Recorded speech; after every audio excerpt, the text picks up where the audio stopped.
week, I'm Dara O'Brien. Joining me this week are Andy Parsons, Sarah Pascoe and Josh Widdicombe, Ed Byrne, Hugh Dennis and James Acaster.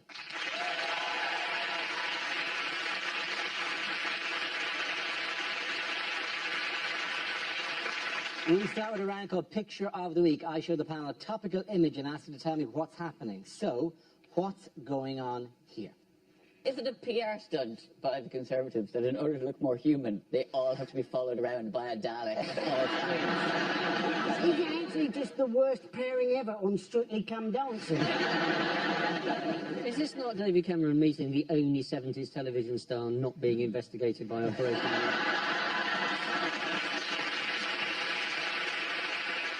Is a Dalek saying, "Don't worry, David, I know what it's like to have doctors hate you as well." I actually think the Dalek could be worried that the TARDIS is broken because he's asked for 2014 and he's got out and he's like, Friends is on TV, there's a war in Iraq.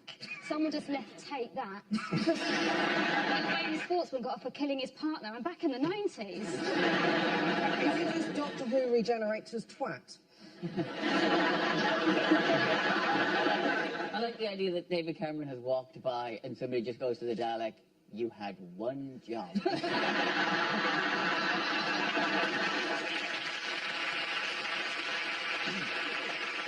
Is the Dalek simply going, Ex-public school!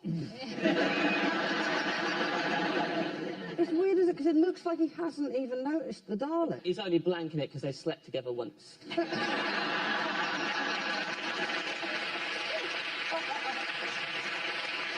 Do you not remember me? You held me, you held me. You said you could get me work in PR. No, they know why Cameron is in the news. this is the Conservative Party conference, which is being held in Birmingham. Absolutely, thank you very much. Yeah. Well done, Hugh. Yes, it's a picture of David Cameron, who faced a difficult start to this year's Conservative Party conference in Birmingham this week. Why? Want to overshadow the conference? Well, Mark Reckless defected over to UKIP. Indeed, And in some ways, it's quite a surprise, isn't it, that UKIP accepted a defection from another party, because they don't really like outsiders coming in taking their jobs.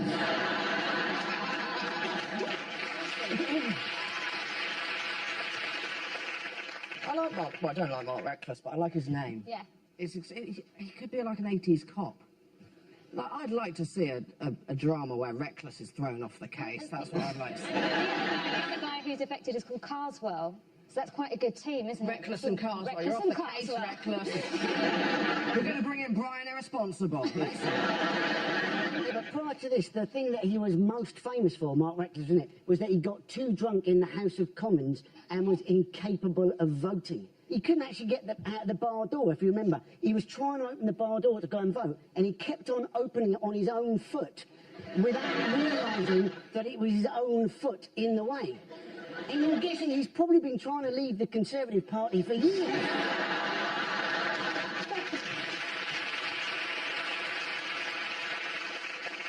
Very angry at him. A lot of people calling him Judas. He hates that, 'cause that's an immigrant's name. The problem for all parties, though, when people defect, is you can defect whenever you want, right, to cause the maximum damage. But presumably you could get around that if you just had, like, you know, defection window, couldn't you? Like, you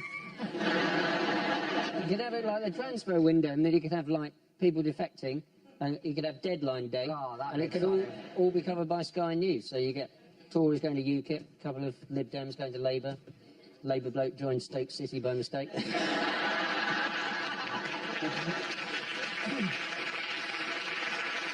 Peter O'Domini drives to the UKIP and just hangs around, wanting to force their hand and shaking him. No. Yeah, what would be the UKIP medical? Well, there's one medical. Are you white? That's the medical, isn't it? Well, we've done the skin test. Yeah. He seems to be passing it very well. Do you fancy a curry? No. Excellent.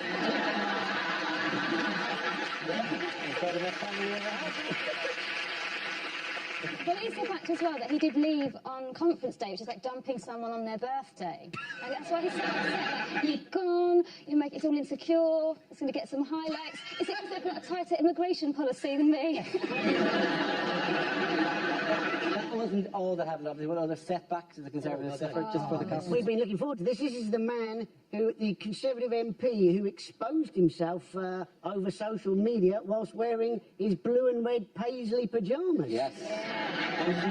Brooks and Newmark. Oh, it's quite the romantic novelist name, isn't it? I mean, Mark Reckless is a crazy cop on the edge, but Brooks Newmark is your first pet and the road you grew up on.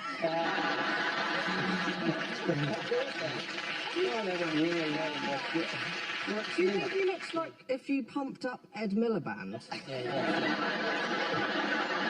And just slowly let the air out of him? I find myself in the odd... I don't normally feel this way, but I feel sorry for him. I think it's... He got stung by a journalist pretending to be a girl. Yeah. Sent him lewd photographs of another girl. I know. I have sympathy for him as well. But the penis is not an attractive... No seduction is worth by going, well, wait till you see this. This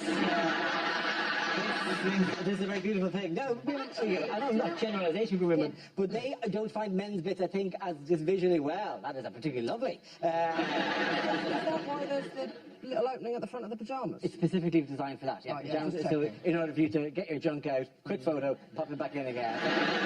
In the olden days, you just pop it out of your pyjamas, quickly draw a charcoal sketch, fold it to a carrier pigeon, then take it to a local madam. Or grass rubbing, but you've got to be careful because it gets bigger as you go on.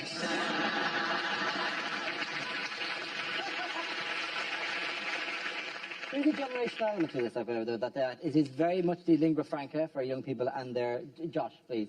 I would have put you're a young man. Is this common now, just as a, hello, you look very nice. Click, click, here you go. It's a standard form of address, I'm told. I wasn't expecting to be put on the spot, Dara, but I can say that one of you has received a photo of me already this evening. And when you all go back to your dressing rooms, my cock is on your phone, Dara. I mean, I thought it'd be preloaded anyway, like the U2 album.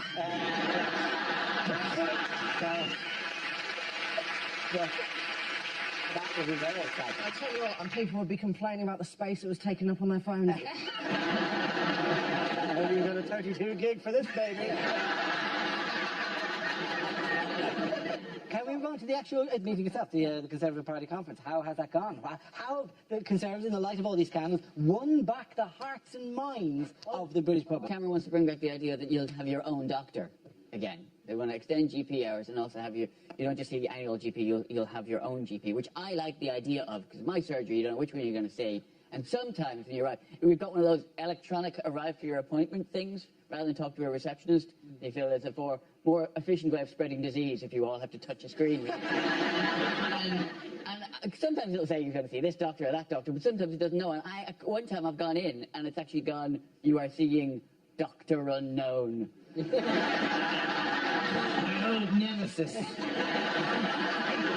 We meet again, Dr. Unknown. People are worried about kind of immigration and employment. People are defecting to UKIP. And so to counter that, they come up with this amazing policy, which is that if a parent or something dies and he leaves a pension, they're going to reduce the tax that you have to pay after death. You kind of think, what is that exciting in any sense? Yes, No. to rich people, that is enormously exciting. I don't understand it. What about zombies? Okay. Zombies is a legal grey area. Do they have to pay it or do they get a rebate? They don't get a rebate, but they only have to pay a lower rate of tax on when they draw down the lump sum that they had previously invested but not taken. Presumably they became a zombie after 75. Before 75, they get the same series of monthly payments.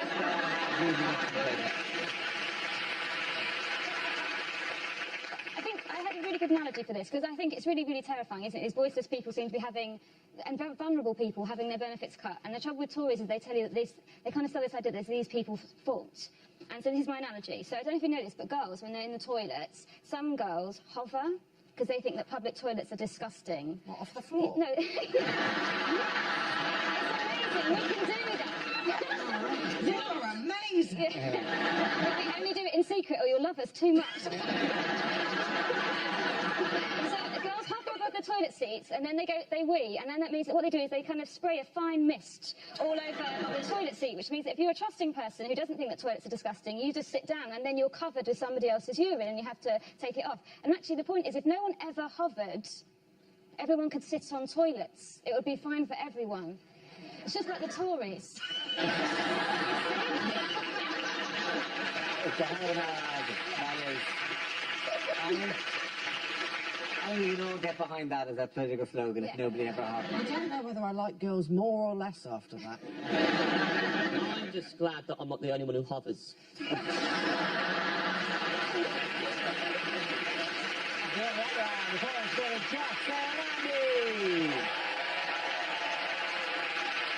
Now we play a round called You Keep Me All Night, Baby.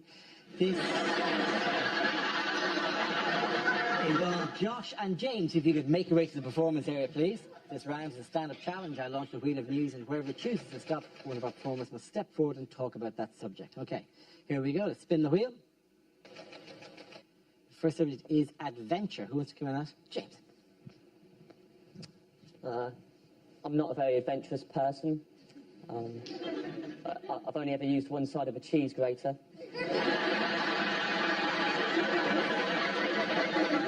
I've no idea what the other three sides even do. I'm not the only one either, 'cause everyone knows what side I'm talking about, right? Big holes. Got no time for small holes and tiny holes. And if you've ever seen small, it's the roughest side of anything I've ever seen in my life, small holes. It's rows of tiny little spikes. So every time I'm going to use that side is in self-defence. Then you've got to wash it. I don't know how you negotiate that. How you wash something that is rougher than your own scouring pad.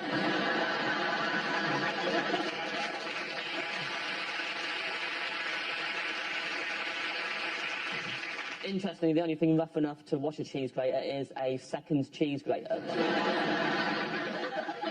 I refuse to believe that anyone has ever used a side with the 3 curvy slits in it. Don't need them. Get rid of them, replace them with something I'd actually use in my day-to-day cheese needs. Like, for me, it'd be a device that in one smooth downward motion completely unwraps a baby bell. Someone told me the other day the 3 curvy slits they use for slicing cheese. Apparently. It's the word on the street. Now, if I'm going to slice cheese, my first port of call is seldom the grater.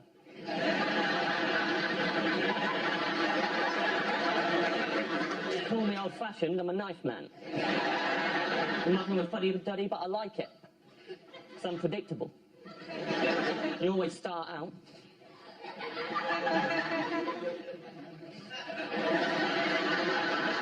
You're thinking, well, this cheese cutting's going excellently. Oh, yeah.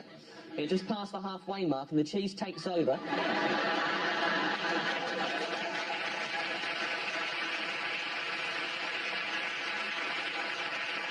Can't reverse it. It's made its mind up now.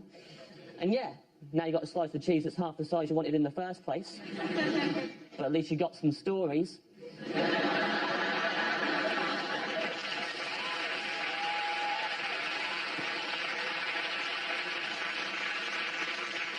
Thank you, James, for comprehensively dealing with the topic of adventure there.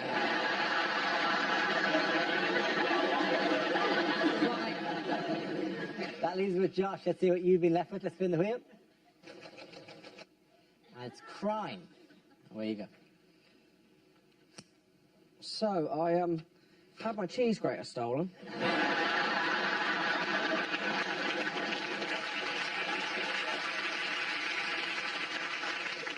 I got burgled, not for the cheese grater. When you get burgled, everyone says the same thing to you. Says, oh, tell you what the worst thing about being burgled is. It's knowing that strangers been through your things. You go, no. It's not the worst thing about being burgled is knowing a stranger has my things. If I'd just been browsing, I wouldn't have given a shit.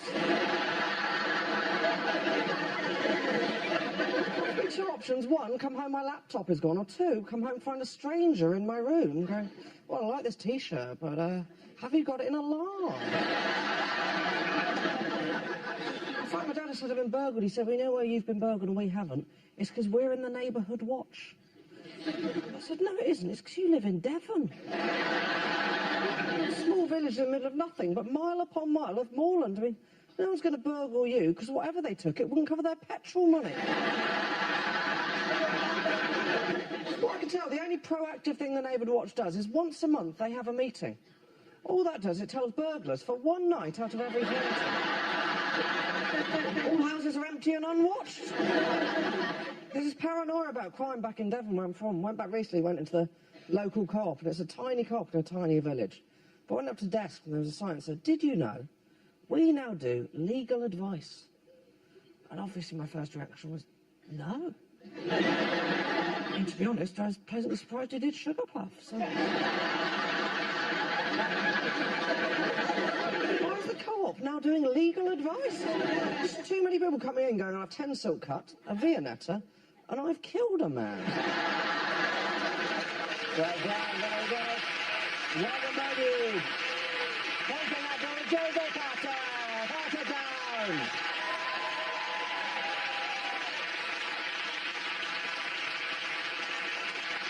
Our next round is called If This Is the Answer, What is the Question? On the board are 6 categories. James, which category would you like?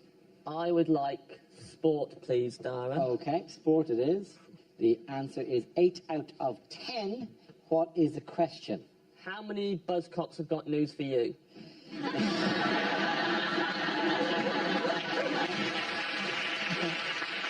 Is it how many Tory MPs are currently trying to delete their WhatsApp photo messages? It's a sport question. Is it how many of the hairs on Wayne Rooney's head started on his arse?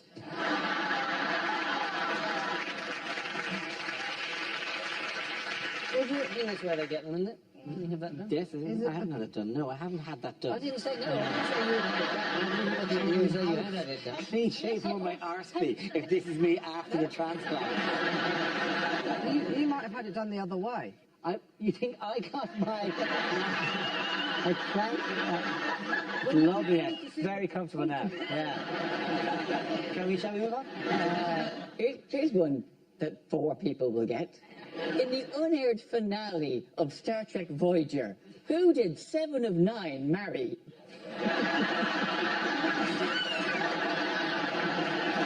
Or is it how many people watched Emma Watson's speech for the wrong reasons?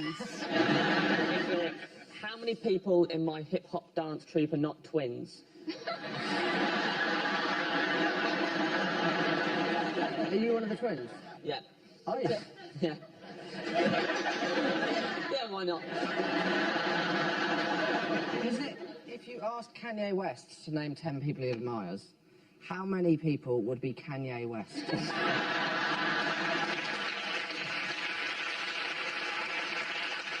it how many Strictly celebrities are having affairs with their dance partners?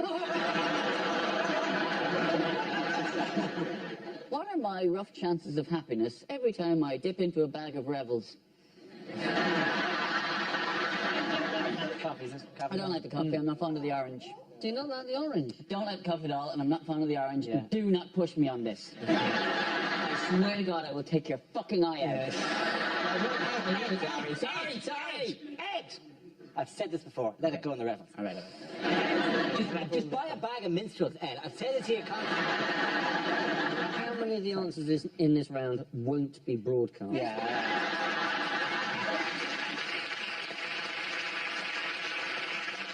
Now, does anyone want to try to answer the question? So I think this is actually how many times Europe have beaten America in the Ryder Cup. Very good. Thank you very much, Sarah. That's fantastic. Yeah.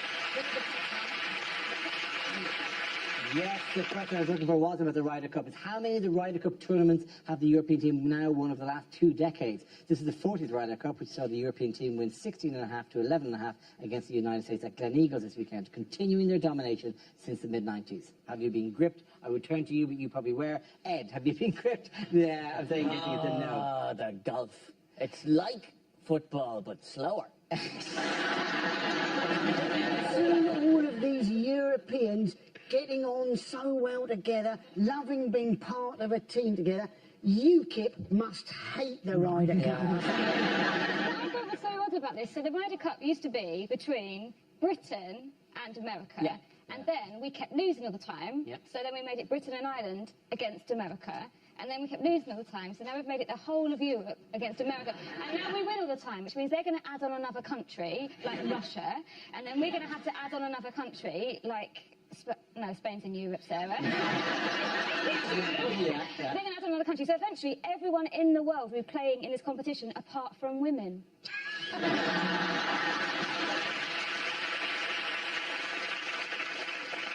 What was Rory McIlroy wearing to help him deal with the It cold? was like oven gloves. Oh, was it for the cold? Yeah, what did you think? I don't think he was wearing he was using a puppet show about two sharks. He'd won the Ryder Cup and he'd also got through to the semi-finals of the Great British Bake Off. So, Not better if he'd also worn one of those aprons with like a naked woman's body on it. He's got the good oven gloves, but it's like two separate ones, and not the the ones that are one of them got for each hand, and then that filthy hammock. The most bacteria and bit of fabric in your entire house. What do you use it for? Handling food. Nice one. In other news, who has David Cameron had to apologise to in the last week? Queen. The Queen. Yeah, because he told, I think it was the ex-mayor of New York, wasn't it? And it was overheard by a journalist. He said that when the Queen heard the Scottish referendum result, she purred. Which apparently she does. purred. Yeah. What he didn't say is that when she doesn't like something, she goes, bah! Did she purr, or is that not just the sound that a phone makes when you hang up on somebody? I do like the idea of the Queen purring. I think that would make a fantastic Christmas message, wouldn't it? Oh, yeah, that's She sat there on the little armchair. She's got a little saucer of milk, a little scratching post on the other side, and just going, oh. Would the Duke of Edinburgh be scratching her behind the neck? Is that what happened? Oh, sorry, I touched you. Hello, you two. Hello. You saw that, right? What's under the desk? Get up and show us what's under the desk. Sarah, quickly, hover.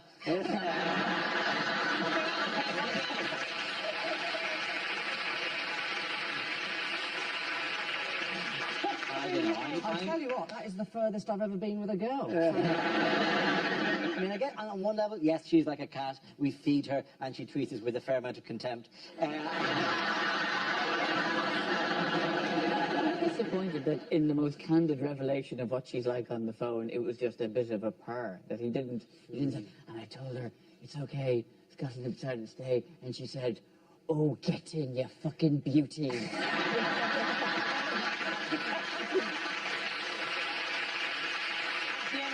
The five go out, beauties!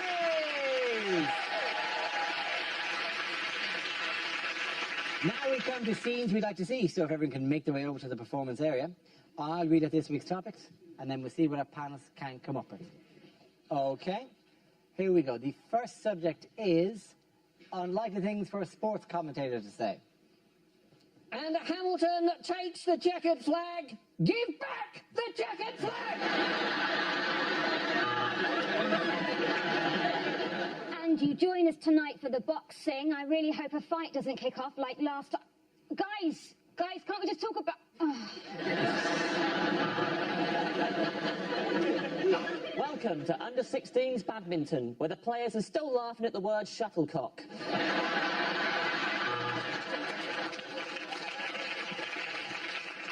Oh, and the club has connected beautifully there. But according to World Boxing Federation rules, that's an instant disqualification. And Switzerland takes the gold and hangs on to it even after the Second World War is after.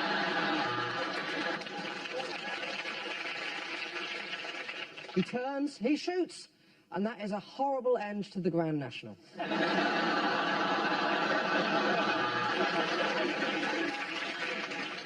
Say what you like about dressage, I couldn't give a shit. And Slippery Bastard is in first with all arms and legs second. Belly flop boy coming on the inside. And yes, I have forgotten the swimmers' names and have resorted to funny nicknames.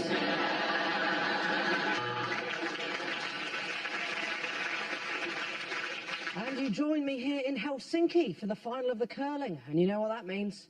My career is going shit. The referee checked his watch and realised it was given by the Brazilian FA. He's going to have to return it. Oh, so will it be Oxford? Will it be Cambridge? Who will provide most of the new cabinet? And there's a streaker on the pitch. 2 words, hubba, hubba. And as they take the last bend, that is the end of the bend stealing championships.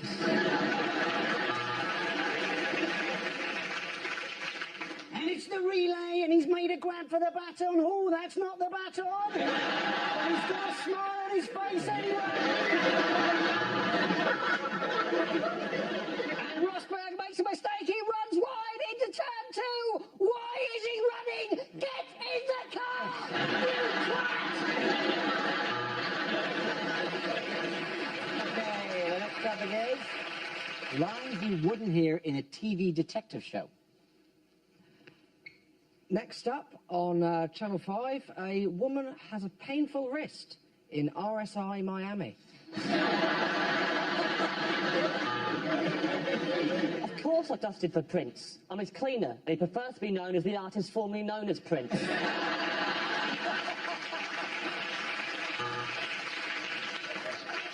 How did I recognise him from just his genitalia? That was the red and blue paisley pyjamas on the outside. For dental thinking for den plinken planken, lego John at any contigo, el volge cavallo, de belle contalo. Do you not speak Danish?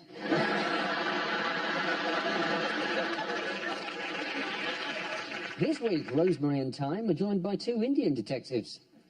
Turmeric and chili.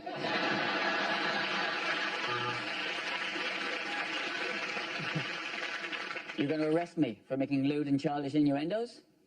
I hope you don't expect me to come quietly.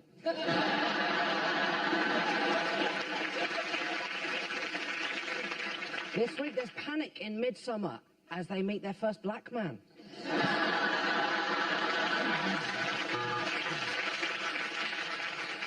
Ah, you said it was a whodunit. Yeah, we arrested Hugh Dennis.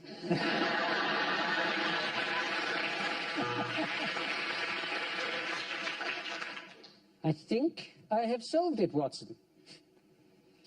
No shit, Sherlock.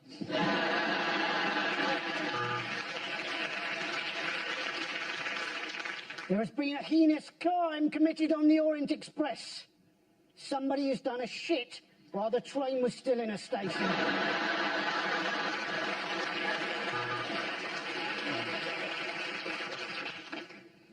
Leave me alone, Watson. I'm going to go back into my mind palace and have the wank of a lifetime.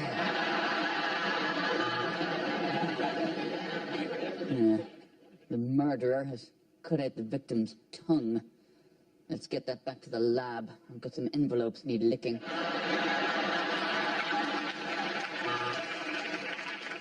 Now, Constable, the fact that you've had to redo the chalk outline 17 times should surely be an indication that the victim is still alive.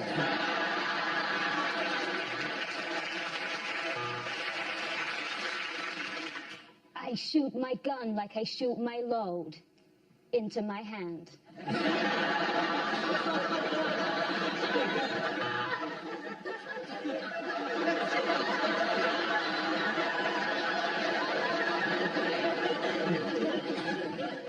You're under arrest. You're not obliged to say anything, but anything you do say means you'll be an actor rather than an extra and you get paid a bit more.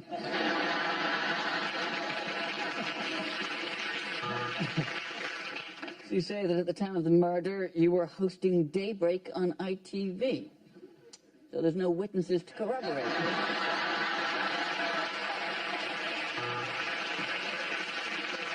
Hello, we're the fashion police. Let's see the body. Oh, blue with green. He deserves to die. There they are, Corporal Edmund Day!